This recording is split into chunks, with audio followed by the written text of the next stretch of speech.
झारखंड का आदिवासी सदियों से उन अनाजों का संरक्षक रहा है जिन्हें आज हम और आप मिलेट के नाम से जानते हैं। रागी, कोदो, कुटकी, मक्का, बाजरा और ज्वार ये सिर्फ फसलें नहीं थीं, ये आदिवासी के भोजन, उसकी सेहत और उसकी जीवन शैली का हिस्सा थीं। लेकिन वक्त के साथ राज्य में धान की खेती बढ़ी और ये परंपरागत अनाज धीरे धीरे खेतों से गायब होने लगे। फसल बदली तो भोजन भी बदला, और भोजन में आए इस बदलाव ने आदिवासी इलाकों में पोषण को गहराई से प्रभावित किया। लेकिन अब तस्वीर फिर बदल रही है। आदिवासी समाज फिर अपनी परंपरागत फसलों की ओर लौट रहा है। हमने गुमला जिले के खेतों में देखा, जहां तक नजर जाती है वहां सिर्फ मड़ुआ यानी रागी के खेत लहराते नजर आते हैं। धान में बगरा मेहनत है और मड़ुआ में कम मेहनत है। धान में बहुत ज्यादा मेहनत लगती है, रागी में कम मेहनत होती है।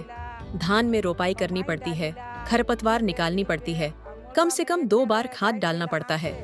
अगर बारिश कम हो तो बोरिंग से पानी भी देना पड़ता है। इसके मुकाबले मड़ुआ की खेती आसान और कम खर्चीली है। मैंने तो कर बगरा लागेला।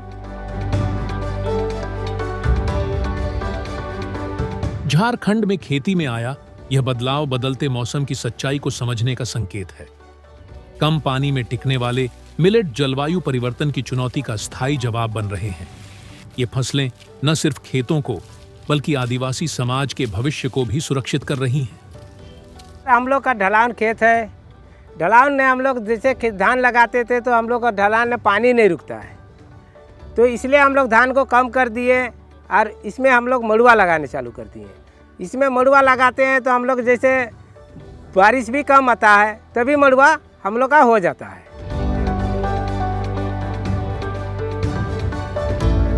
झारखंड के ऊंचे और पठारी इलाकों में जिस किस्म का धान उगता है उसका उत्पादन सीमित होता है। छोटे और मझोले किसानों को मेहनत के मुताबिक दाम नहीं मिल पाता। ऐसे इलाकों में मिलेट की खेती किसानों के लिए एक बेहतर और टिकाऊ विकल्प बन रही है। जैसे हम लोग 1 एकड़ में करते हैं मड़ुआ, तो मड़ुआ हम लोग का हो जाता है 20-30 कुंटल, और उसमें हम लोग बेचते हैं तो उसका दुगुना फायदा आ जाता है। और धान में लगाते हैं तो धान में हम लोग का बहुत कम होता है। धान का रेट भी नहीं है, 17 रुपया 18 रुपया रेट है, और मड़ुआ का सीधे 30 रुपया रेट है। तो इसलिए हम लोग मड़ुआ को ज़्यादा कर रहे हैं। झारखंड की खेती में आ रहे इस जरूरी बदलाव में झारखंड मिलेट मिशन की भूमिका अहम है। सरकार ने आदिवासी किसानों को परंपरागत अनाजों की ओर लौटने और उस खेती में टिके रहने के लिए प्रोत्साहन और भरोसा दिया है। यही भरोसा आज खेतों में बदलाव की कहानी लिख रहा है।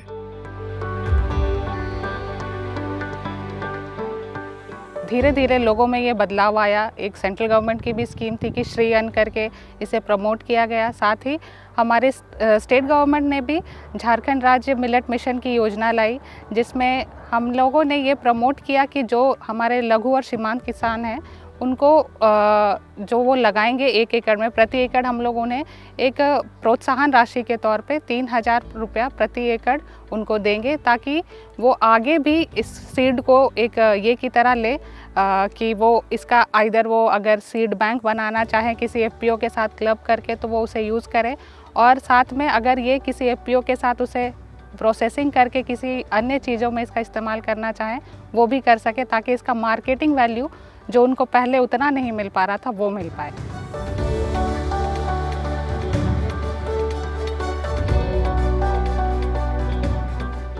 जब झारखंड का आदिवासी किसान परंपरागत खेती की ओर लौटता है तो वह सिर्फ फसल नहीं उगाता, वह अपनी आर्थिक, सामाजिक और सांस्कृतिक पहचान को संरक्षित करता है और हमेशा की तरह प्रकृति को बचाने का अपना अहम दायित्व भी निभाता है।